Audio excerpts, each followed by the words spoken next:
share ini materinya.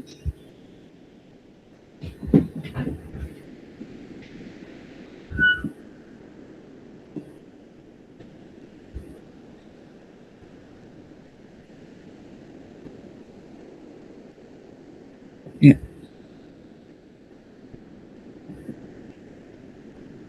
Ya.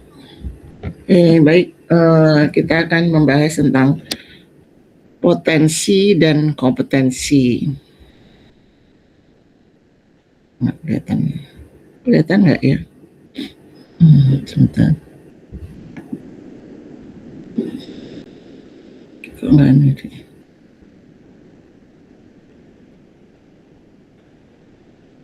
Sorry.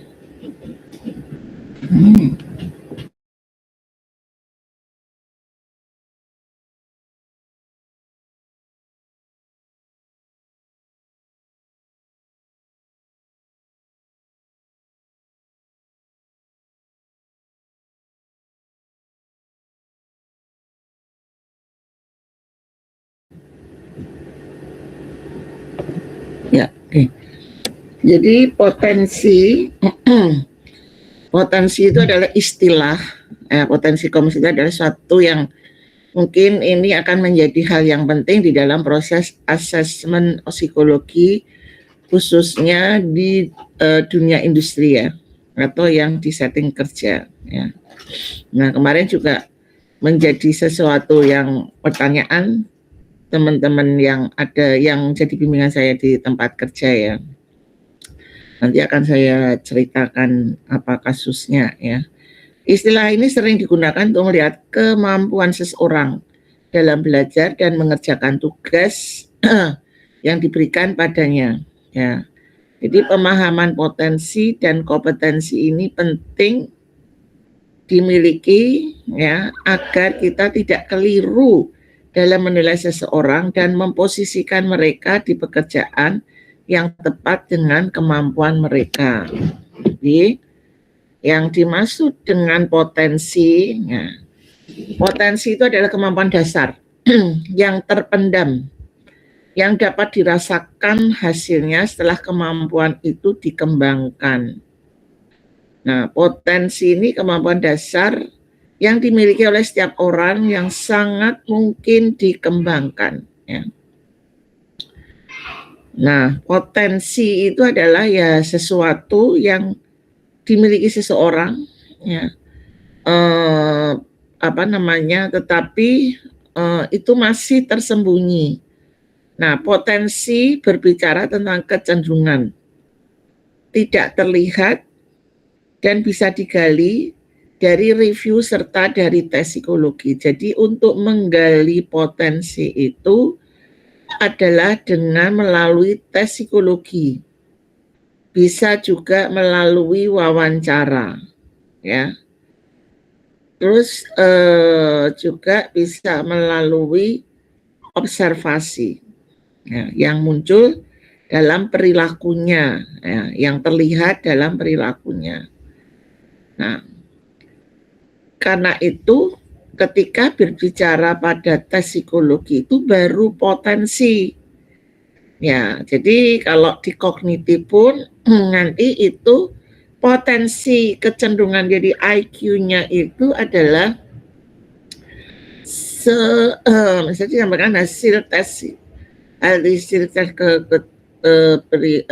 kognitif menunjukkan bahwa memiliki potensi kecerdasan ya pada kategori apa.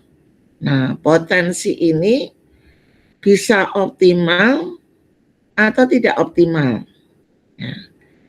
IQ-nya itu 109 ya atau 116 potensinya. Tapi realitanya yang bisa kita lihat dari hasil belajar atau kemampuan akademik itu hanya nilainya hanya sekitar 7, 6, 8. Harusnya kalau kemampuan potensinya itu 116, seharusnya memiliki kemampuan akademik ya itu adalah di atas nilai KKM. Ya, nilai KM. Karena dia di atas rata-rata, kalau di atas rata-rata berarti di atas rata-rata pada dibandingkan dengan teman-teman seusianya kan. Itu. Nah, jadi itu potensi.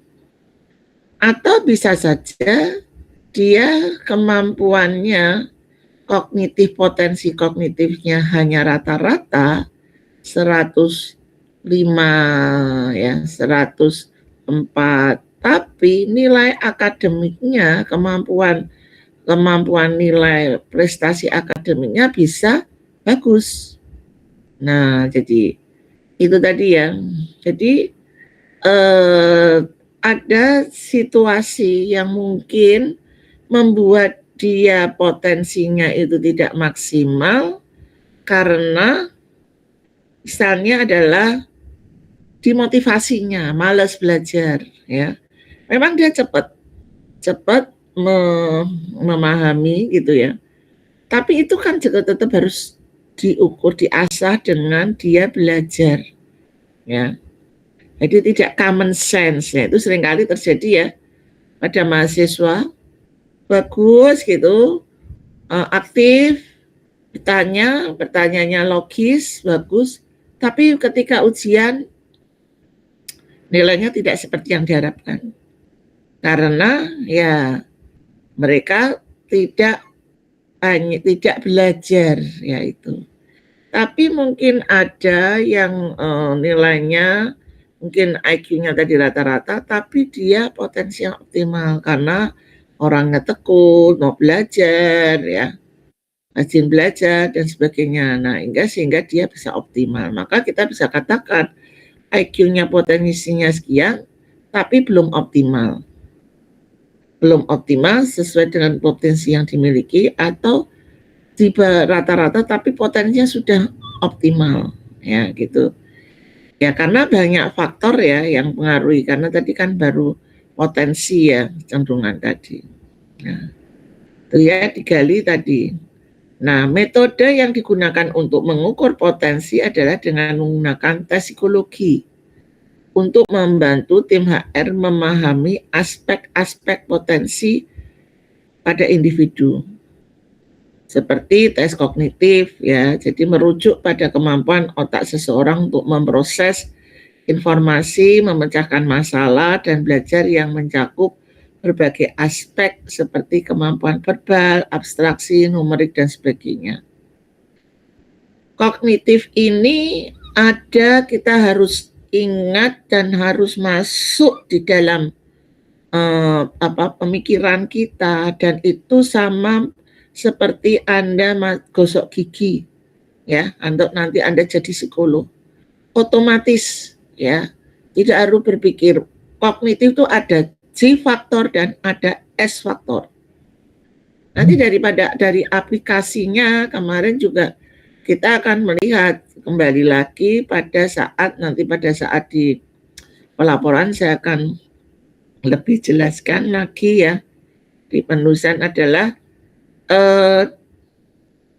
kriteria untuk menentukan aspek atau profil pada pekerjaan, profil orang yang bekerja di suatu posisi ya, itu adalah diturunkan dari job description, dan di situ aspek kognitif yang dibutuhkan bisa hanya aspek G faktor saja, bisa juga ditambah dengan S faktornya, tergantung pekerjaannya.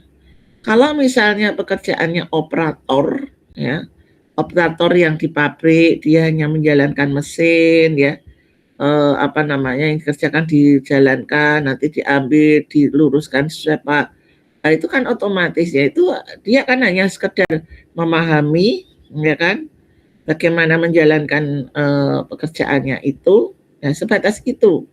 Sehingga itu hanya G faktor saja. Satpam ya, satpam itu hanya G faktor saja karena dia harus bisa memahami instruksi, ya. Kemudian dia tahu juga knowledge yang terkait dengan pekerjaan, pekerjaannya apa, produknya apa, ya, tergantung bisnisnya.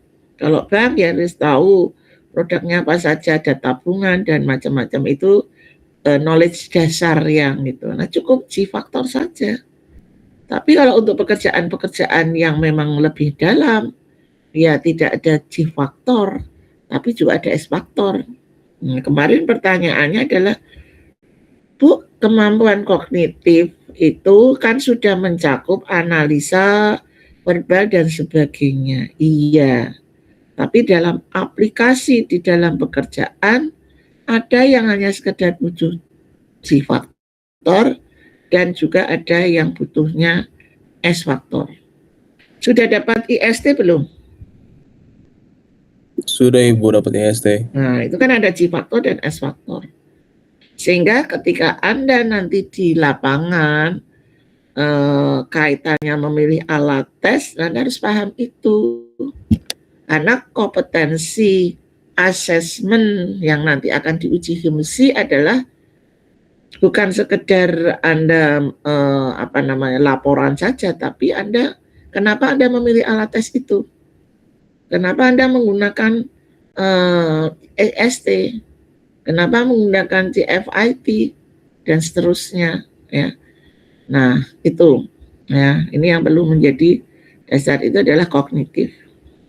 Tes kepribadian itu menilai kecenderungan sikap, karakter seseorang yang bisa jadi tidak sepenuhnya mereka tampilkan dalam tingkah laku sehari-hari. Berdasarkan hasil tes EPPS yang menunjukkan need achievement yang tinggi, bukan berarti memiliki motivasi yang tinggi, tapi baru kebutuhan untuk berprestasi. Motivasi yang tinggi itu diwujudkan dengan capaian berupa prestasi, ya. Jadi capaian berupa prestasi. Ya, ini adalah beda ya, need EPPS itu baru berupa need, dorongan achievement. Sudah bagus dia mempunyai dorongan berprestasi. Tapi dalam pelaksanaannya ketika kita berbicara bahwa motivasi, ya, motivasi itu kita harus kembali pada definisi. Motivasi itu apa? Motivasi berprestasi.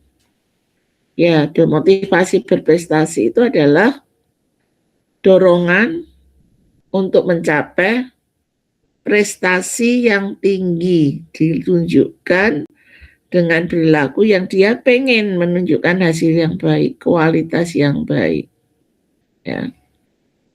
Sehingga menunjukkan hasil. Nah, motivasi itu adalah, ya, motivasi itu sudah ada hasil, ya. Kalau need baru dorongan. Saya pengen sebentar.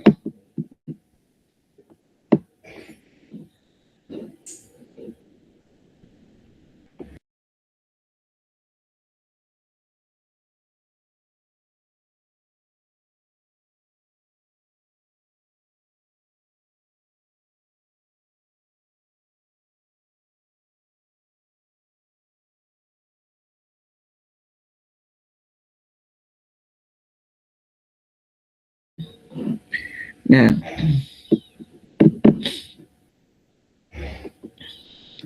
jadi baru kebutuhan, ya. Sekarang bisa saja baru kuliah, saya ingin lulus 3,5 tahun, itu need sudah muncul need kebutuhan berprestasinya. Saya ingin IPK 3, kumplot dengan pengen kumplot, itu sudah kebutuhan nih. Tapi kebutuhan itu apakah diwujudkan dengan pencapaian prestasi atau tidak? Ya, karena untuk bisa mencapai itu melalui proses yang panjang kan.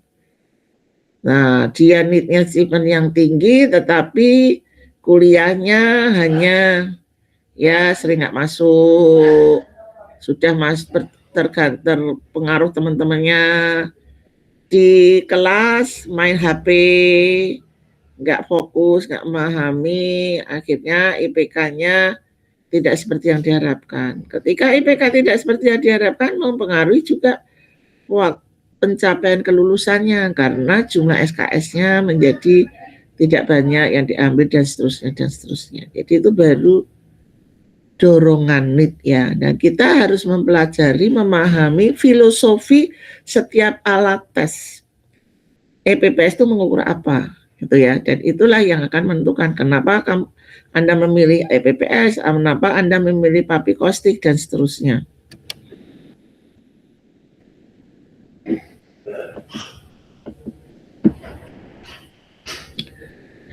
Nah, sekarang tadi potensi, ini kompetensi dengan kompetens.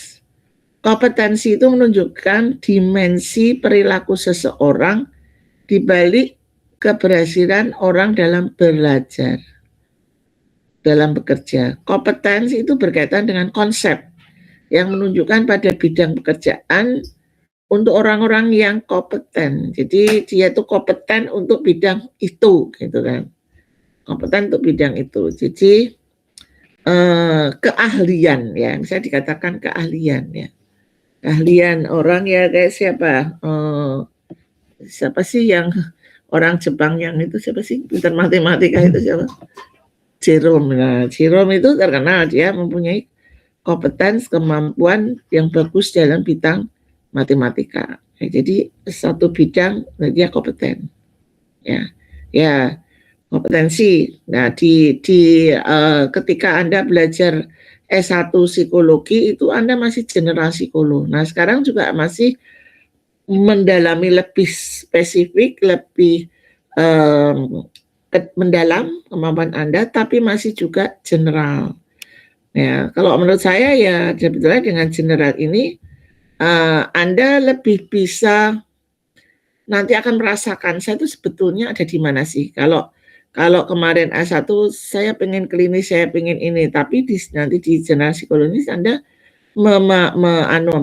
memahami, mendalami karena nanti akan mempraktekkan 4 bidang tadi sampai akhirnya saya ternyata kok lebih cocok ke sini gitu ya gitu. Nah, di sini adalah ya kita memang akhirnya dipilah-pilah ya. Kalau saya lebih kompeten di bidang industri, organisasi, lebih khususnya adalah saya lebih ke individual ya, seleksi, asesmen dan sebagainya karena sebelumnya saya juga bekerja di bidang itu.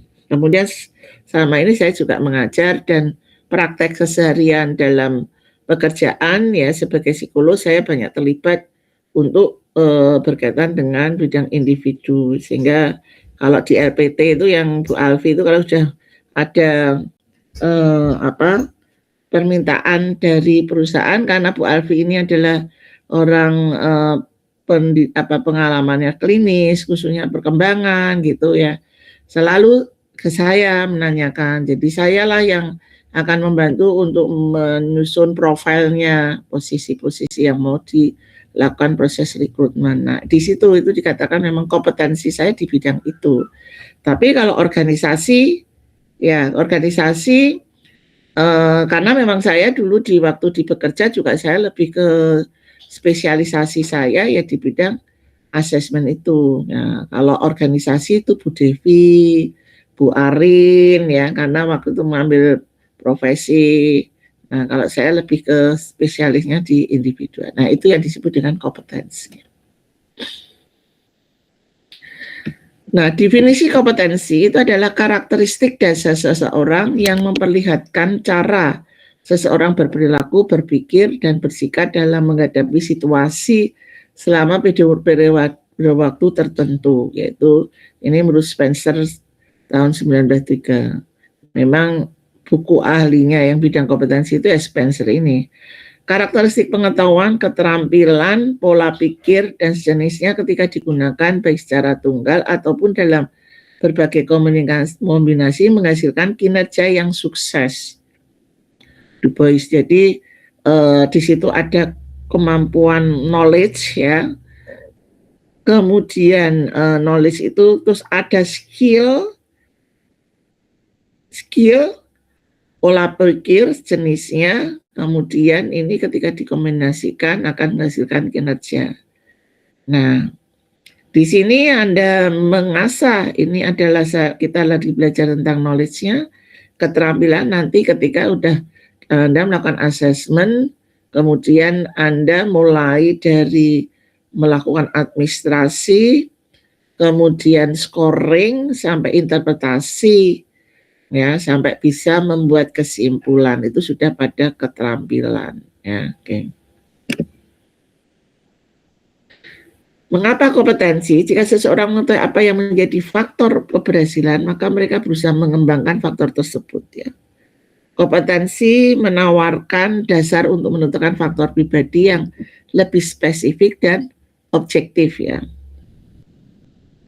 Nah, di sini 5 jenis yang disebut dengan kompetensi. Ada motif, itu adalah dorongan, sesuatu yang orang pikirkan secara konsisten tentang sesuatu, atau keinginan yang mengakibatkan munculnya suatu tindakan. Kemudian traits, itu karakteristik fisik yang merupakan respon yang konsisten terhadap suatu situasi dan informasi.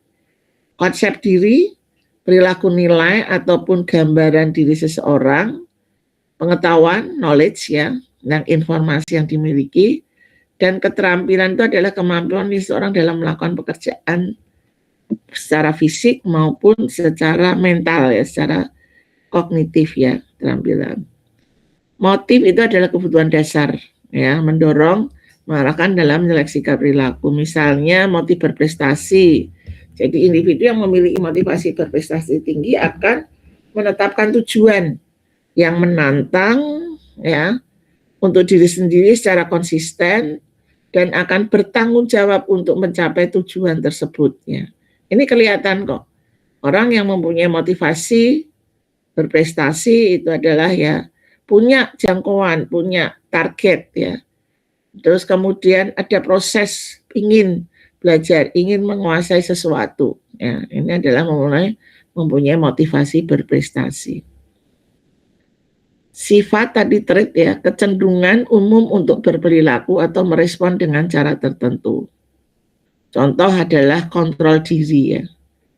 Daya tahan terhadap stres. Jadi lebih ke perilaku kepribadiannya, kontrol diri, daya tahan stres. Yang individu memiliki kontrol diri dan daya tahan terhadap stres yang tinggi ketika dihadapkan pada kondisi yang menekan, dia mampu menyelesaikan masalah tanpa menyalahkan orang lain. Ia mampu berperilaku lebih dari sekedar melaksanakan tugas. Jadi ketika seseorang mendapat tekanan dalam pekerjaan, ya, tidak mudah menanggapi secara emosional, tetapi dia berusaha mengelola, ya, menyelesaikan masalah, ya, dengan baik tanpa menyalahkan orang lain. Coping, ya, copingnya itu bukan, coping itu ada dua, yang menghadapi atau menghindar, ya. Menghindar itu menyalahkan orang lain. Kalau menyalahkan orang lain maka, ya, akhirnya tidak akan menghasilkan hal yang baik, ya. Jadi orang yang menghadapi kontrol diri dan daya tahan stres yang tinggi, maka dia akan menunjukkan prestasi yang stabil. Ada tekanan maupun tidak ada tekanan, prestasinya tetap bagus, ya. Jadi kalau ada tekanan mungkin dia bisa mengelola, mengendalikan, ya, sehingga kemudian bisa menghadapi tekanan itu dengan baik, ya. Hasilnya kerjaannya tetap stabil. Nah, konsep diri ini adalah kemampuan, nilai-nilai, pemikiran, dan hal-hal yang menarik untuk dilakukan. Jadi individu yang senang memimpin segera menunjukkan perilaku memimpin ketika diminta mengerjakan tugas yang merupakan tes kepemimpinan. Nah, itu dipengaruhi oleh nilai-nilai dalam dirinya mengenai kepemimpinan. Nilai-nilai itu adalah bahwa, oh ya, saya memang punya potensi memimpin, saya percaya diri untuk bisa memimpin. Tapi beda lagi kalau orang yang memang mempunyai konsep wah saya itu nggak bisa, dan itu juga mungkin dipengaruhi dalam seharian selama ini, misalnya dalam satu kelompok kecil dia sudah biasa untuk memimpin, ya. Nah itu berarti dia ada punya nilai-nilai positif konsep diri tentang pemimpin. Kemudian juga terkait di dalam keluarga juga dia dipercaya oleh orang tuanya untuk melakukan sesuatu, mengambil keputusan. Mungkin sebagai anak pertama dia biasa mendampingi adik-adiknya, misalnya seperti itu, terbentuklah maka nilai-nilai atau konsep diri yang positif terkait dengan kepemimpinan misalnya. Pengetahuan ya informasi yang spesifik mengenai bidang tertentu yang dimiliki seseorang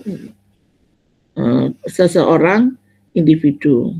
Pengetahuan dapat memprediksi apa yang dapat dilakukan seseorang, tapi tidak dapat memprediksi apa yang akan dilakukan. Ya, pengetahuan dapat memprediksi apa yang dapat dilakukan seseorang, tapi tidak dapat memprediksi apa yang akan dilakukan. Ya, jadi adalah knowledge, ya, tahu ilmunya. Skill, kemampuan untuk melaksanakan tugas, baik nampak dalam perilaku maupun yang tidak nampak. Berpikir analitis, termasuk di dalamnya pengetahuan data, mencari hubungan sebab akibat, serta mengorganisasikan data. Ya, itu adalah lebih analitis, itu adalah lebih bersifat mental, ya, nggak terlihat, ya. Tapi bisa kita lihat bagaimana ketika dia menghadapi suatu masalah, cepat dia memprosesnya. Jadi tahu masalah, ini yang waktu masalahnya ini. Terus kenapa kok muncul masalah ini? Karena faktor penyebabnya ini, maka akibatnya inilah menjadi masalah. Terus gimana kalau gitu mampu menyelesaikan? Itu nggak terlihat, tapi tidak nampak, tapi terlihat dari hasil, ya. Hasil ketika dia menyelesaikan satu masalah. Tapi ada keterampilan yang bersifat memang skill, ya, skill itu ya misalnya adalah keterampilan misalnya mengelas dan sebagainya, itu keterampilan yang sifatnya fisik, ya. Nah, tipe kompetensi itu ada soft kompetensi dan hard kompetensi. Kalau soft itu lebih behavior, tipe kompetensi yang berhubungan dengan kemampuan mengelola pekerjaan, ya, mengembangkan interaksi dengan orang lain. Contohnya adalah memecahkan masalah, kepemimpinan, pelayanan berbasis CSO, komunikasi. Jadi lebih ke interaksi, ya, mengembangkan perilaku, lebih kepada perilaku. Kalau hard kompetensi adalah berkaitan dengan kapasitas fungsional, berkaitan dengan pekerjaan, ya. Biasanya akan berkaitan dengan aspek yang terkait dengan profesionalisme, ketajaman diagnosis, presentasi yang jelas, menarik, itu hard kompetensi. Ya. Soft itu lebih kepada perilaku, hard itu adalah lebih kepada fungsional, kapabilitas kesuksesan dalam suatu pekerjaan. Ya. Tapi hard itu juga sangat didukung oleh soft juga, ya, soft kompetensi, ya, itu. Jadi ada dua yang diukur. Nah, ini adalah kompetensi, ya, kompetensi trait, ya. Ini soft kompetensi, ini adalah pengetahuan hard, spesifik hard, ya. Dan ini yang hijau ini adalah di permukaan. Jadi kalau ini digambarkan lingkaran itu sebetulnya semakin ke dalam. Permukaan yang paling dasar itu adalah yang warna ini, ya, warna ini. Jadi ini yang pengetahuan itu lebih mudah untuk diketahui, ya, pengetahuan lebih mudah diketahui. Tetapi value, traits, ya, nilai itu adalah susah diamati, ya, sehingga ya keterampilan itu bisa diukur, ya, mudah diukur. Trait, nilai itu akan bisa digali itu adalah dengan wawancara, ya. Wawancara, tes psikologi itu untuk mengukur potensi saja ya, potensi. Tapi kalau yang namanya kompetensi, itu mengukurnya, nanti ada mengukurnya itu tidak dengan tes psikologi, tetapi dengan simulasi, tugas-tugas yang dia harus selesaikan, ya, dan lebih kepada wawancara, ya, wawancara BII ya. Jadi trait, motivasi, nilai, value, nah itu adalah dilakukan dengan harus digali. Tidak susah ya, inti kepribadian sulit untuk dikembangkan. Jadi ketika ketika kelemahannya adalah pada aspek yang sifatnya lebih kepada trait, nilai ya, itu sulit untuk dikembangkan ya. Jadi kalau yang pengetahuan ya dikasih pelatihan aja bisa, keterampilan ditambah pelatihan bisa mudah dikembangkan. Kalau yang sifatnya motivated, nilai itu susah dikembangkan ya. Jadi kompetensi itu dari tujuan, jadi ada karakteristik individu, perilakunya, hasil itu kinerjanya diukur. Dan di dalam motif itu ya tujuan itu karakteristik individu ada motif, konsep diri, pengetahuan. Nah, perilaku yang bisa dilihat adalah keterampilan tadi ya, untuk tindakan itu adalah keterampilan. Nah, contohnya ini motivasi berprestasi. Di sini adalah definisinya adalah mengerjakan dengan lebih baik dibandingkan standar, menyelesaikan dengan cara yang unik. Ini adalah definisi dari motivasi berprestasi. Pertama, motivasi berprestasi itu ya akan kita lihat dari perilakunya adalah penetapan tujuan ya. Misalnya dia menentukan target, tanggung jawab terhadap pekerjaannya, ya, pemanfaatan, jadi mau menerima masukan, umpan balik, mau belajar gitu ya untuk menjadi lebih baik. Dan dia juga tidak, ini juga dia mempertimbangkan risikonya, perhitungannya, ada perhitungannya risikonya. Nah, yang kita tahu bahwa orang yang memiliki dari outputnya adalah ya dia dengan tujuan, tanggung jawab, terus dia memperlakukan perbaikan terus-menerus. Ya, kualitas produktivitas, kemudian kalau di pekerjaan tertentu penjualannya, target penjualannya bagus. Ya. Terus ya juga ada ide inovasi. Ya, inovasi sehingga bisa menghasilkan produk baru, jasa baru atau proses yang baru. Ya. Proses yang baru. Jadi self ada improvement ya, self improvementnya ada. Nah, inilah kalau tadi secara lebih real dalam pekerjaan ya, antara kompetensi dan kinerja, di sini ada sikap ya, sikap personal karakteristik. Ini ada perilaku dan ini ada hasil kinerja. Sikap ini ya, ini sudah ada yang ada di dalam diri seseorang ya, dalam menghayati, dalam melihat sesuatu terhadap pekerjaan. Bagi dia, motifnya bekerja adalah ibadah. Sehingga kemudian trait-nya, sikap, tindakannya, perilakunya, berarti adalah bekerja dengan nyaman. Nah, tadi bekerja dengan ibadah, nyaman, konsep dirinya, dia adalah datang tepat waktu itu adalah penting. Itu menjadi pegangan dia ini. Pengetahuan, dia tahu karena dia seorang operator forklift, dia tahu pengetahuan bagaimana kondisi oli, bagaimana hidrolik, bagaimana baterai. Nah, keterampilannya adalah ya dia akan mengisi oli, bisa dia memperbaiki hidrolik, mekanik dia bisa. Nah, perilakunya dengan sikap yang seperti ini dalam dia bekerja, maka saya selalu datang lebih awal karena sebelum menjalankan pekerjaan yang pertama kali saya harus perhatikan bagaimana, cek dulu kondisi mesinnya gimana, oli hidroliknya gimana, kemudian baterai forkliftnya, kondisi fisiknya, forklift saya yang lainnya, forklift saya lainnya, gitu kan, yang cek di situ operator forklift.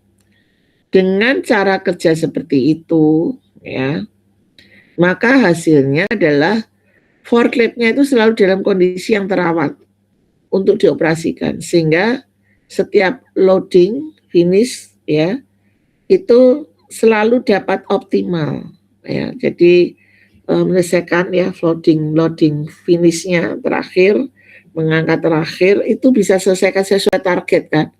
Kalau operator forklift kan ada targetnya juga, dia harus memindahkan, harus mengangkat berapa kilo dari satu tempat ke tempat yang lain gitu kan. Selalu dapat optimal sesuai target dan kualitas loading yang telah ditetapkan ya, karena forkliftnya kondisinya baik ya, itu jalan. Nah itu jadi driver itu juga ya, driver kendaraan itu juga kalau misalnya di perusahaan di UAD yang saya selalu tanya, kalau dia kan dipegangi satu mobil dulu sebelum ada apa namanya rental outsource ya, drivernya dipegang satu mobil. Bagaimana ketika dia datang ya, kalau yang bagus dia akan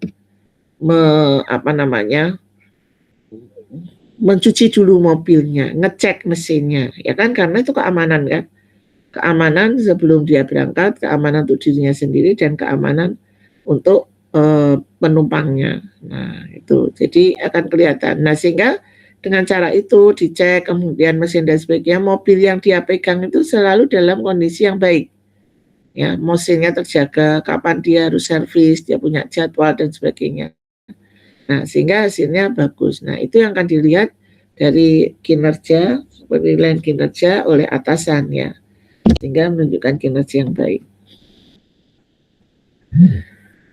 Klasifikasi kompetensi ya, CATS dan CAN itu merupakan 3 bidang, yaitu teknikal, fungsional, manajerial, dan konseptual ya.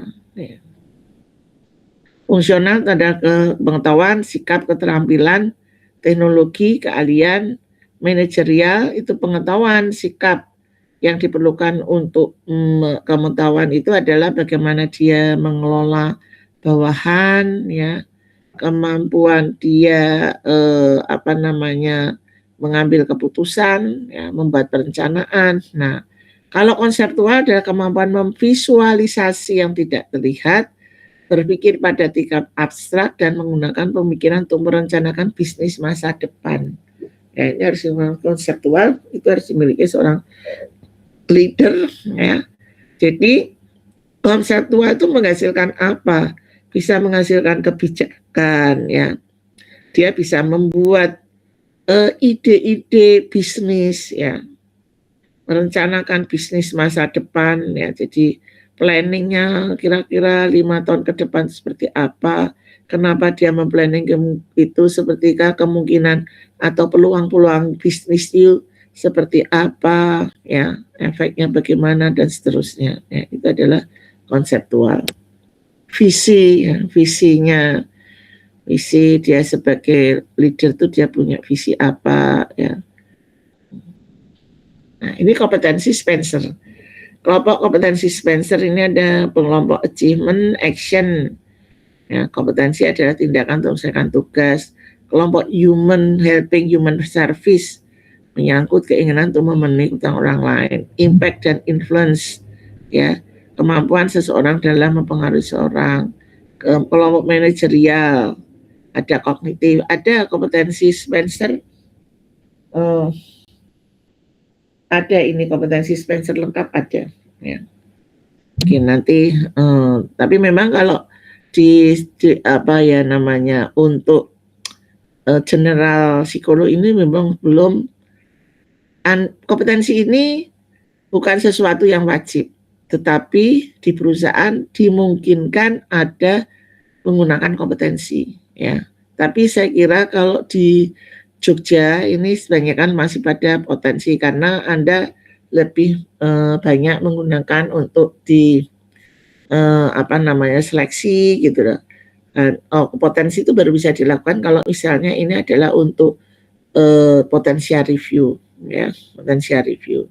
Tapi potensial review kompetensi. Nah kemarin juga mahasiswa saya, yaitu yang bimbingan saya itu, Bu ini perusahaan meminta menggunakan kompetensi. Dia bilang kompetensi itu diukurnya dengan simulasi, dengan LGD, dengan wawancara LPII, dengan ada simulasi itu tugas-tugas. Perusahaan punya atau tidak? Kalau perusahaan tidak punya, kita menggunakan tes psikologi, maka kita menggunakan potensi, ya, menggunakan potensi. Nah, kalau seleksi masih menggunakan potensi. Tapi di beberapa perusahaan dulu waktu di magister profesi ataupun kalau di perusahaannya adalah INKA atau KI itu dia menggunakan untuk potensial review, dia menggunakan kompetensi, ya. Tapi dia sudah punya alat-alat untuk pengukur kompetensi. Nah, kalau perusahaan itu belum mempunyai alat untuk mengukur kompetensi, ya kita gunakan potensi gitu. Nah, ini kan kemarin itu saya sakit ya, sakit operasi, jadi memang enggak. Jadi konsultasinya lewat online. Nah, ini ya saya ini kalau potensi ini kayaknya enggak sih. Saya harus ketemu sama supervisornya gitu. Setelah ini ternyata akhirnya bisa potensi ya, potensi karena menggunakan alat tes. Nah, itu yang perlu pakemnya ya. Pakemnya itu kalau potensi menggunakan tes psikologi, kalau kompetensi harus menggunakan apa namanya simulasi, ada penugasan, bisa dengan presentasi, bisa dengan role play seolah-olah dia sebagai supervisor ya, supervisor sales, kemudian kita asesornya itu sebagai calon pembeli dan sebagainya gitu ya. Nah, itu adalah role play. Terus ada untuk menggunakan yang namanya adalah in basket ya. In basket itu kita akan diberikan beberapa kasus gitu kan, terus diminta menyelesaikan. Jadi itu adalah pengukuran dengan kompetensi. Ya, kemudian kemampuan kognitif ya, biasanya di situ ada kemampuan analitis dan sebagainya. Nah, achievement action tadi ya, motivasi berprestasi, orientasi ini, kemudian mempunyai kemampuan untuk bekerja dengan baik, standar keberhasilan telah ditargetkan. Ini adalah definisinya. Selalu ada definisinya. Ini kualitas, ketepatan, concern for order, atau quality assurance ya, akurasinya. Ini adalah kualitas, jadi bisa juga dengan seperti ketelitian. Inisiatif itu memberikan lebih dari apa yang ditargetkan dari pekerjaan, atau dia melakukan sesuatu tanpa harus mendapat instruksi dari atasan. Jadi muncul kerentak ya, muncul ide, oh ya saya harus melakukan ini. Inisiatif itu penting banget ya dalam bekerja. Jadi kalau kita tidak ada inisiatif ya udah diam aja kalau nggak ada perintah gitu kan. Tapi kita harus, oh apa hari ini saya harus melakukan apa dan sebagainya, itu adalah inisiatif. Mencari informasi seeking ya, mencari informasi yang mendalam dan seterusnya. Nah, di dalam kompetensi itu ada kompetensi inti, manajerial, dan fungsional. Jadi kalau inti itu membentuk dasar yang mengarah pada strategis. Jadi sesuatu yang dilakukan oleh perusahaan dibandingkan dengan pesaing yang lain. Karakteristik perusahaan itu inti, kompetensi intinya itu apa? Misalnya integritas, ya, kemudian profesional dan sebagainya. Yang ini yang dirumuskan oleh perusahaan untuk dia memberikan gambaran role atau gambaran dari kompetensi ini apa gitu ya. Kemudian kompetensi kepemimpinan manajerial ya, dilibatkan kompetensi yang terkait dengan memimpin organisasi ya, jelas leader ya, visioner, kepemimpinan visioner dan strategik. Jadi kemudian kompetensi fungsional.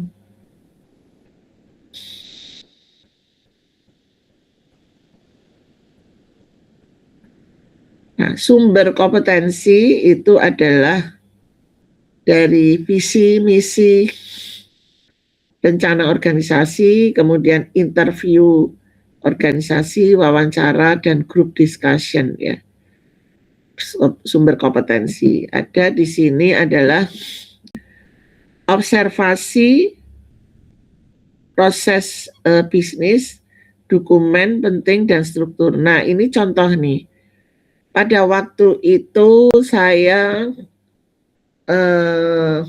di pekerjaan saya di salah satu departemen anak perusahaan ini mau melakukan proses assessment untuk calon leader. Ya.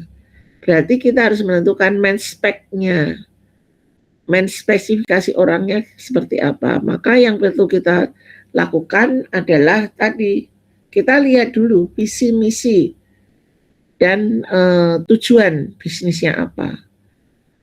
Kemudian kita melakukan wawancara pada direktur pada waktu itu untuk merumuskan menurut Bapak karakter leader yang diharapkan, yang cocok untuk di perusahaan ini seperti apa, harus memiliki kemampuan apa saja itu.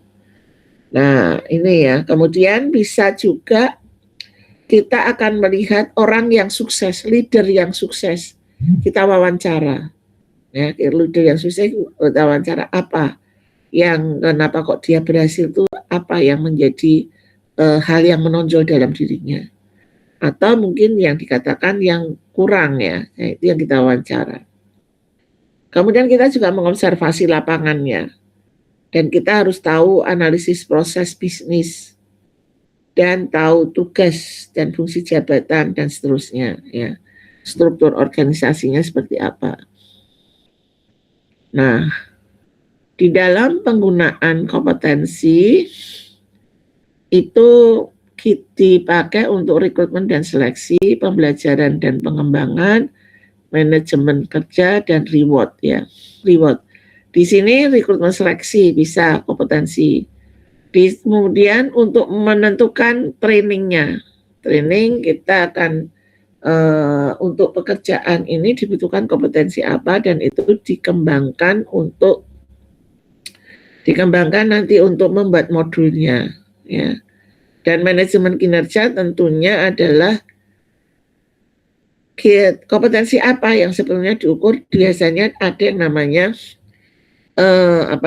KPI, Key Performance Indicator, tingkat keberhasilan dia harus mencapai apa gitu kan. Nah, ini yang diukur beda ya, potensi dan kompetensi. Kalau kompetensi ya tingkat keberhasilan dia, ada level-levelnya dia dalam menjalankan itu sudah di level berapa.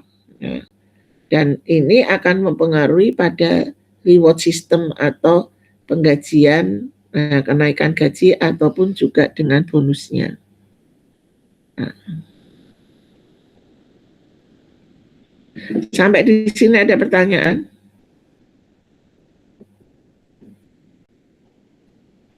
Belum ada, Ibu. Oke, baik ya. Nah, yang nanti saya ajarkan yaitu kan nanti ketika penurunan dari job description sampai ke aspek-aspek psikologisnya. Ya nanti di materi penulisan laporan ya, pembuatan laporan. Nah, sekarang kita akan menentukan bagaimana menentukan behavior kompetensi ya. Kita tadi kalau yang saya katakan tadi kan pakai Spencer ya. Spencer itu banyak tuh. Nah, kalau ini adalah berbasis DDI. DDI ini adalah salah satu konsultan tingkat internasional yang di Indonesia juga ada, yang dalam dia melakukan proses asesmen, dia murni menggunakan kompetensi, ya, menggunakan dasar kompetensi. Nah, DDI ini kalau dia pada saat asesmen ini dia murni menggunakan kompetensi, jadi benar-benar behavior, ya, behavior, tidak menggunakan potensi. Tetapi kalau kita menggunakan behavior itu ya apa yang terlihat ya, Tapi kenapa dia berperilaku seperti itu kita nggak tahu. Itu ada di potensi kan. Kenapa aspek kepribadian gimana, kenapa dia berperilaku seperti itu. Pada umumnya adalah pakai DDI pakai behavior. Tapi ada konsultan gaya itu dulu waktu di profesi magister profesi itu biasanya saya minta untuk mengajar yang terkait dengan assessment center ini dia pakai karena banyakannya anak-anak psikologi ya yang di situ ya di gaya itu dia ada potensinya tapi potensi misalnya ada kognitif ada dia buat sendiri alat ukurnya ada aspek kepribadian dia juga membuat alat ukur sendiri semacam inventory jadi nanti akan dikombin antara kompetensi sama potensi itu jadi sudah menggunakan ada unsur behaviornya tapi juga ada unsur faktor penyebab latar belakang dia berperilaku seperti itu ada apa gitu ya kalau behavior kan yang muncul dari wawancara ketika LGD apa yang diucapkan gitu ya apa yang diucapkan gitu itu yang dinilai gitu kemudian dari wawancara BII tapi tadi itu yang diuncul adalah behavior saja.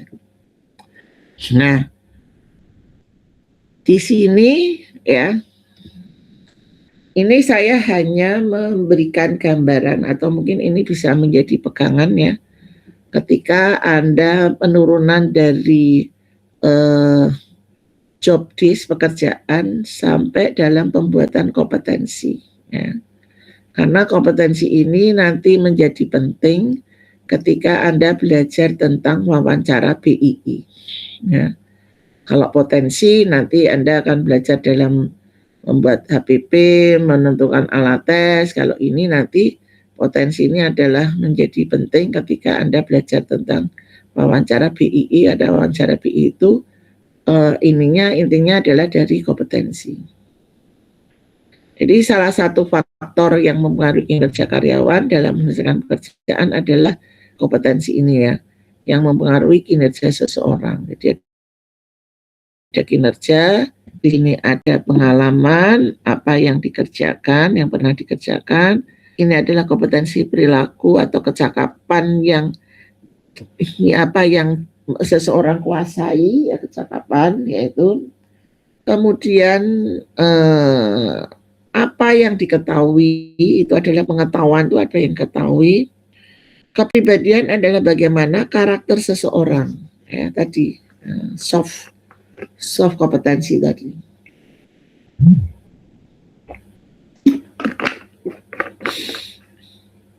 Nah, kemudian di sini adalah hubungan antara kompetensi dan kinerja. Kompetensi adalah menggambarkan perilaku, pengetahuan, keterampilan yang diperlukan untuk menampilkan kinerja yang lebih baik pada saat ini dan masa yang akan datang.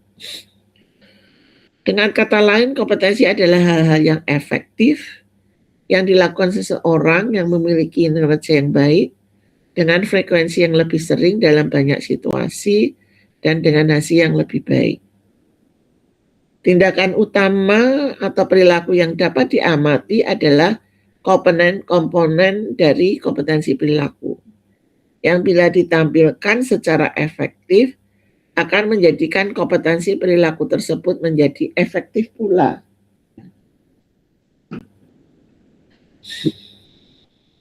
Nah, mengapa menggunakan kompetensi adalah membuat organisasi untuk fokus pada pengembangan perilaku bukan hanya mengembangkan kemampuan skill teknik termasuk di dalamnya adalah interpersonal skill, interpersonal ya. Intra itu adalah diri kita memanage diri ya. Kemudian interpersonal hubungan dengan orang lain, ada leadership skill, ada business skill yang mengukur pencapaian dan mendukung visi serta nilai organisasi. Nah, kemudian penggunaan bahasa yang sama spesifik dapat diamati, dapat mengurangi waktu dibutuhkan untuk berkomunikasi, pengamatan, dan pelatihan administrasi. Jadi ini adalah menjaga agar semua upaya pengembangan SDM berfokus pada kompetensi yang tepat sehingga memberikan nilai terbaik bagi organisasi. Jadi bisa terukur gitu loh. Kompetensi itu lebih terukur karena ada levelnya, ada level-levelnya. Nah, sebagai landasan bagi semua sistem SDM yang saling memperkuat satu dengan yang lain dari mulai rekrutmen, seleksi, pengembangan, dan penempatan, perencanaan karir, dan sebagainya. Nah, di sini ada core kompetensi, diturunkan dari nilai-nilai arah strategi organisasi, dan kompetensi dibutuhkan di setiap jabatan, fungsi organisasi, dan sebagian besar organisasi. Dan spesifik ini adalah berkaitan dengan jabatan dan fungsi di level tertentu. Nah, ini core itu harus dimiliki semua nih, utama organisasi. Jadi ketika kita core kompetensinya apa? Jadi pada saat kita merekrut, ini core kompetensi yang kita pegang ini adalah karakteristik yang dimiliki organisasi, ya. Belum ke pekerjaan, ya. Semua harus orang yang masuk ini mempunyai core kompetensi ini. Misalnya kalau perusahaan ini mengutamakan misalnya tim base yang dalam melakukan jalankan itu adalah secara tim, maka dia harus memiliki kerjasama.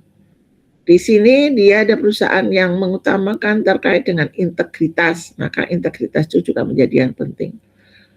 Core base utama kompetensi ini yang integritas itu dimiliki adalah pada perusahaan yang terkait dengan perbankan. Itu integritas itu penting banget karena data semua nasabah itu ada, ya. Kalau dia sampai membocorkan data itu, nah maka seringkali ya namanya sudah diutamakan, tapi banyak sekali permasalahan yang ada di bank itu adalah justru juga dari karyawan, ya, karena integritas itu memang susah untuk, ya, satu sisi mungkin dia integritasnya baik, ya, tapi dalam pengembangan bisa saja mungkin berubah karena terdesak ekonomi, karena dia sedang ini, karena situasi ini apa yang mendesak, sehingga yang tadinya dia menganggap itu penting bisa jadi menjadi tidak penting. Jadi integritas itu memang akan susah ya untuk diukur. Jadi ketika di psikologi tanya integritas gimana, kita nggak bisa menilai integritas seseorang. Yang kita ukur dari integritas itu adalah apakah dia itu dalam menjalankan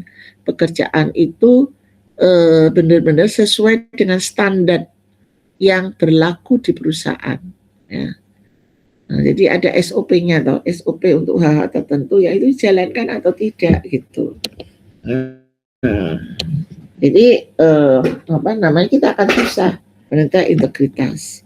Jadi satu contoh misalnya begini, pernah pada satu asesmen di satu perusahaan besar, ya perusahaan BUMN lah ya. Waktu itu dilakukan, saya menjadi tim tapi asesor, tapi pada saat pelaksanaan itu enggak. Didapatkan seseorang itu yang menurut ketika proses asesmen kayak dipotret ya pada waktu itu kan, beberapa hari dipotret kan, dikasih tugas-tugas, diselesaikan dan sebagainya. Dari penilaian asesor itu kompetensinya itu tinggi. Artinya ketika direkomendasi bahwa ini menjadi kader yang sangat potensial, perusahaan tidak setuju, ya tidak setuju, kok bisa gitu. Lah kita melihat apa yang ada, tapi perusahaan itu karena ada ketidakjujuran dari orang ini, tapi perusahaan juga mengakui memang pekerjaannya bagus. Nah gitu ya. Nah itu kalau sudah seperti itu, kita akan menyampaikan apa saja hasilnya, tetapi untuk dalam eksekusinya, nah itu terserah kepada perusahaan ya gitu. Tapi perusahaan mengakui bahwa dia punya kompetensi yang bagus, tapi dalam pelaksanaannya dia merasa bahwa ini tidak jujur, ya sudah itu ya. Dan memang susah untuk diukur dengan tes psikologi ya. hanya apa ya namanya, faktor yang berpengaruh itu banyak sekali gitu ya. Merupakan kompetensi yang berkaitan dengan keberhasilan performasi jabatan dan atau fungsi tertentu ya, karena itu sudah masuk jadi core kompetensi dulu, baru spesifik kompetensi sesuai dengan posisi atau level atau jabatannya ya. Nah, ini kita berbicara maka ketika kita akan menggunakan kompetensi, kita akan menggunakan kompetensinya siapa? DI atau Spencer gitu ya, atau siapa? Karena aspek-aspek ini juga berbeda ya. Expressing individual, walking gitu kan. Kemudian interaktif, fokus dan sebagainya. Kemudian definisi klaster kompetensi ya. Ekspresif individual, intrapersonal skillnya. Merupakan kompetensi yang berhubungan dengan kemampuan individu untuk mendemonstrasikan secara perilaku yang berkaitan dengan personal kualitas pada pekerjaan. Jadi lebih ke individu. Kalau ini interaktif, berhubungan dengan pengembangan dan menjaga interpersonal hubungan dengan orang lain. Ini helping individu itu adalah berhubungan untuk menjaga hubungan interpersonal dan yang produktif ya. Kemudian pengembangan dan menjaga hubungan interpersonal ya, dan produktif ya, bekerja dengan orang lain. Ini bekerja dengan orang lain ada interaktif, efektif, interpersonal skill. Ini adalah helping individu dan tim achieve a goal ya, leadership, mengelola, fokus bisnis ya, kompetensi berhubungan dengan pencapaian bisnis. Jadi tahu struktur, tahu proses bisnisnya seperti apa dan sebagainya. Nah, di sini adalah kerangka konseptual arsitek model ya. What strategi, kita akan melihat strategi bisnis apa, critical sukses faktornya apa. Ini yang dicari, lingkungan bisnis, hasil yang diinginkan, visi misinya, kemudian struktur dan desain organisasi, kapabilitas organisasi, ini yang menghasilkan kompetensi. Dan bagaimana budaya dan nilai-nilai ini yang mewarnai ya, mewarnai dalam membuat kompetensi. Nah, kompetensi yang di sini ini yang akan menentukan rekrutmen seleksi, pelatihan, reward, manajemen karir, manajemen kinerja, dan organisasi development. Ini adalah kerangka struktur arsitektur modelnya. Nah, ini adalah ketika kita menentukan jabatan. Yang pertama kita akan mereview, menganalisis job description. Semua kalau ini menentukan adalah job potensi, juga kita akan berawal dengan job description. Menentukan aktivitas kerja untuk jabatan tersebut ya. Menentukan perilaku inti yang diharapkan muncul untuk masing-masing aktivitas pada jabatan tersebut ya. Menganalisis kompetensi perilaku yang diperuntukkan jabatan, melakukan rating kompetensi ya, validasi model perilaku dan model kompetensi. Nah, ini adalah perilaku yang diperoleh dengan menguraikan aktivitas detail ya, fokus terhadap detail, menjaga profesional dan sebagainya. Ini adalah menentukan, lakukan konversi perilaku inti dengan muncul perilaku key behavior ya, untuk masing-masing perilaku. Rating ini adalah kompetensi perilaku tersebut diproduksi suatu pekerjaan. Dan ini adalah memutuskan perilaku yang diharapkan ya.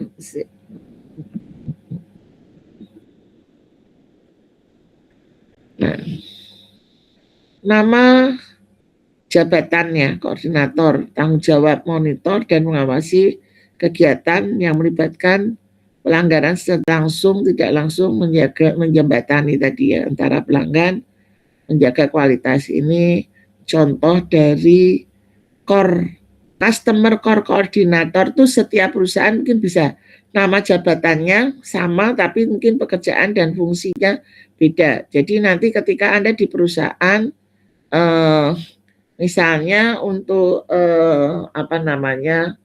pekerjaan yang terkait hak apa ya kemarin itu industrial relation. Secara umum industrial relation itu adalah bagaimana menjaga hubungan antara karyawan dan organisasi, ya. Kemudian di situ ada bagaimana dia mengurusi karyawan yang keluar, ya, keluar. Terus dia juga akan berhubungan ngurusi misalnya dengan kesehatan, misalnya K3 dan seterusnya. Tapi di perusahaan lain beda lagi. Karena yang ngurusi karyawan keluar masuk itu ternyata di perusahaan yang lain yang di tempat itu dia masuk di pekerja HR yang berurusan dengan penggajian, ya, remunerasi. Itu yang dia mengurusi keluar masuknya karyawan. Jadi ketika Anda mau diminta tolong ini nanti saya dibantu untuk melakukan tes untuk pekerjaan ini. Minta dulu job description-nya apa. Terus ditanyakan secara lebih dalam, ya, lebih dalam. Ini tugasnya apa dan seterusnya. Jadi ya bertanggung jawab tadi fungsinya apa, uraian tugasnya, ya. Ini adalah memonitor, mengevaluasi service level standar serta membuat analisa data service untuk mencapai perbaikan kualitas. Jadi dia ini customer care, ya, lebih memperhatikan customer, maka dia mengevaluasi standar pelayanannya, ya, bagaimana. Ya. Melakukan kegiatan berhubungan dengan survei kepuasan pelanggan. Ya. Merencanakan, membuat, mengevaluasi program, proyek berkaitan dengan pelayanan, fasilitas, ya, sarana armada. Nah, dari sini tadi ya, ini fungsi tanggung jawab. Nah, ini urutan tugasnya tadi mengevaluasi, jadi diambil dari sini. Memonitor ini, ya, uraian tugas itu di sini, monitor ini satu. Di sini baru kita uraian aktivitas detail. Menerima, menganalisa dan membantu menyelesaikan VOC itu voice ya mungkin ya, masuk. Voice yang masuk, ya. Nah, perilaku yang diharapkan ini aktivitas detail diharapkan adalah menentukan sistem, proses atau area yang perlu dipantau, mencari informasi yang didapatkan.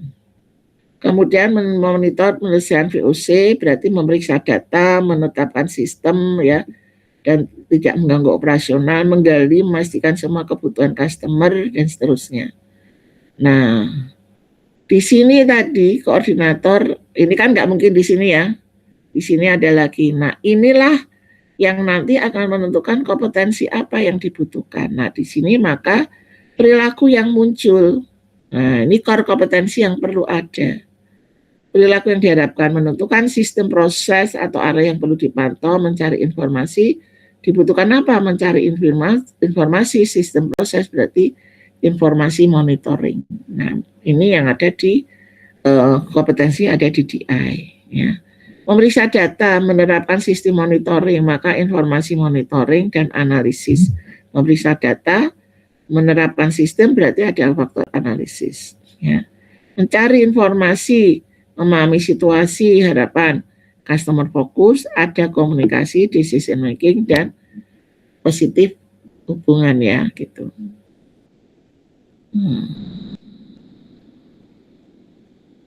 Nah, bentuk kompetensi umum, ya. Nah, ini judul contohnya ini. Ini misalnya bentuk kompetensi, ini salah satu, ya.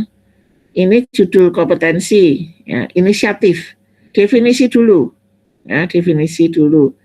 Usaha mempengaruhi kejadian langkah untuk berusaha mengawali dalam rangka dalam diri daripada ada aktif tindak ekstra melebihi apa yang diharapkan. Indikator perilakunya apa? Melaksanakan pekerjaan tanggung jawab demi kepentingan perusahaan, membuat upaya pengembangan diri pribadi dan seterusnya. Ya. Ini adalah indikator perilaku. Nah, disinilah yang disebut ini ada leadership, ya. Jadi adalah leadership, kemampuan leadership. Nah, ini adalah levelingnya. Perusahaan ada yang mengatakan poor, marginal, yang diterima atau mungkin 3, good dan excellent. Ya, jadi adalah kalau poor berarti menetapkan tujuan dan sasaran dia kurang mampu memberikan arahan secara jelas. Marginal, ini kalau kita di level 2, mengkomunikasikan visi misi, meningkatkan pemahaman orang lain dalam tujuan. Accept itu sudah bisa mampu memberikan arahan jelas dan menentukan prioritas bagi tujuan. Kalau good itu memancing orang lain untuk menetapkan tujuan. Jadi kalau tadi sekedar memberikan arah, itu sudah membuat orang lain dia mampu menetapkan tujuan dan sasaran dan menyesuaikan gaya kepemimpinan ya ini ya. Nah, kalau excellent mampu merumuskan sudah di level organisasi itu ya. Jadi ini adalah level. Jadi ketika kita menentukan level itu harus hati-hati, tidak mudah-mudah mengatakan 1, 2, 3, 4 gitu. Nah, tadi kalau di usulan inisiatif tadi kriterianya kalau kita katakan 0, tidak tampak kompetensi belum pernah ditunjukkan dalam tugas ini. Nah, ini kalau ini reaksi terhadap masalah peluang saat ini dan bertindak menurut peluang masalah saat ini. Kalau ini sudah mengambil keputusan kritis, bertindak cepat, mengambil keputusan. Kalau 3 sudah antisipasif dan menciptakan peluang. Nah, kalau 4 adalah sudah berpikir jangka panjang, ya, levelnya jangka panjang. Ya. Oke, ya, saya kira ini saja. Sementara ini adalah untuk pembuka, ya, membuka supaya punya gambaran. Ada pertanyaan?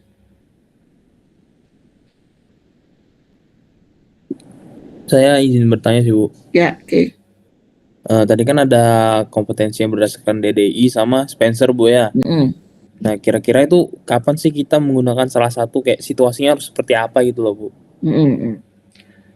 Itu DDI punya anu sendiri, kelompok-kelompok jabatan juga DDI, kemudian Spencer itu ada sendiri. Jadi kalau kita menggunakan Spencer ya kita panduannya Spencer aja gitu. Boleh memilih gitu. Karena sebetulnya prinsip-prinsipnya intinya adalah sama ya, hampir sama ya. Cuma nama-namanya berbeda ya, pengelompokannya. Mungkin kalau Anda kaitkan ya dari Spencer itu sebetulnya hampir mirip tapi namanya berbeda.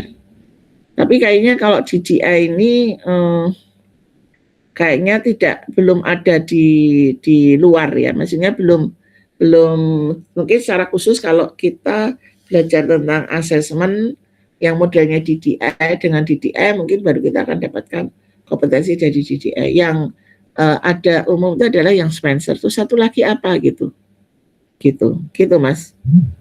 Berarti tergantung kita lagi, Bu ya, mau gunakan yang mana? Iya, boleh gitu. Bu, tadi saya pakai DDI itu untuk menjelaskan proses penurunannya itu loh. Paham dong? Penurunan kompetensinya itu loh. Nah, saya menemukan ini DDI ini adalah saya lihat bahwa ini DDI ada cara menjelaskan bagaimana penurunan kompetensinya ke kompetensi lebih ke situ sih. Nah, lebih jelas gitu ya. Dan itu nanti juga kita akan ketika di potensi juga dasar-dasar penurunan aspek psikologi ya sama dengan ketika kita menurunkan kompetensi di DDI itu. Gitu. Ada pertanyaan lagi? Baik, Bu, terima kasih, Bu ya. Yang lain?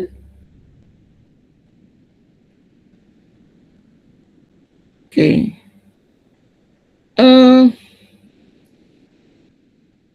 Kalau tidak ada, sebentar ya, saya izin ya. Ini itu sebetulnya ada kuliah umum terkait dengan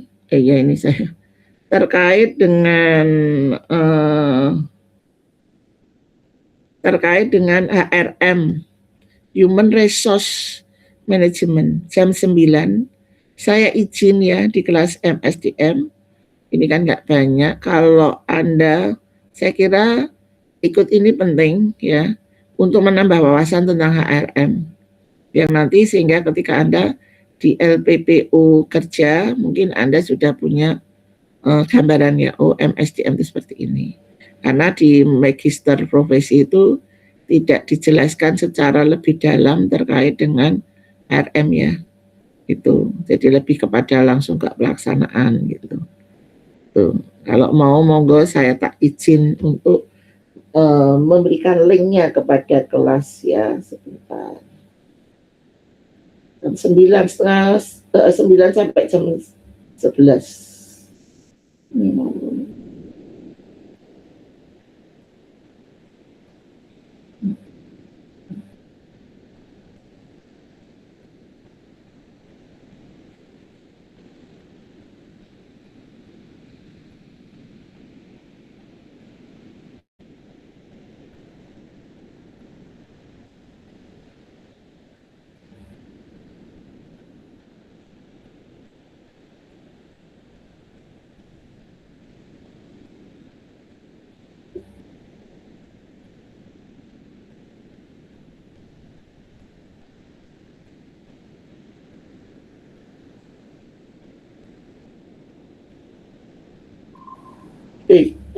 Siapa yang tertarik monggo ya. Oke. Ya, silakan ya. Oke. Saya kira itu saja dulu ya. Nah, insya Allah mungkin Senin saya akan membahas tentang bagaimana definisi dan leveling potensi yang nanti akan Anda ada tugas ya, harus Anda kerjakan. Kira-kira jam 1, semoga saya sudah bisa offline ya, gitu. Hari ini besok saya kontrol terakhir. Hari ini nanti saya kontrol dengan dokter. Semoga saya bisa offline jam 1 ya. Kosong dah jam 1 besok Senin. Itu. Oke, saya kira itu saja. Ya, kita akhiri dengan membaca hamdalah alhamdulillahirabbil alamin. Wassalamualaikum warahmatullahi wabarakatuh. Saya izin ya, saya stop sharing. Waalaikumsalam Ya. warahmatullahi wabarakatuh. Waalaikumsalam.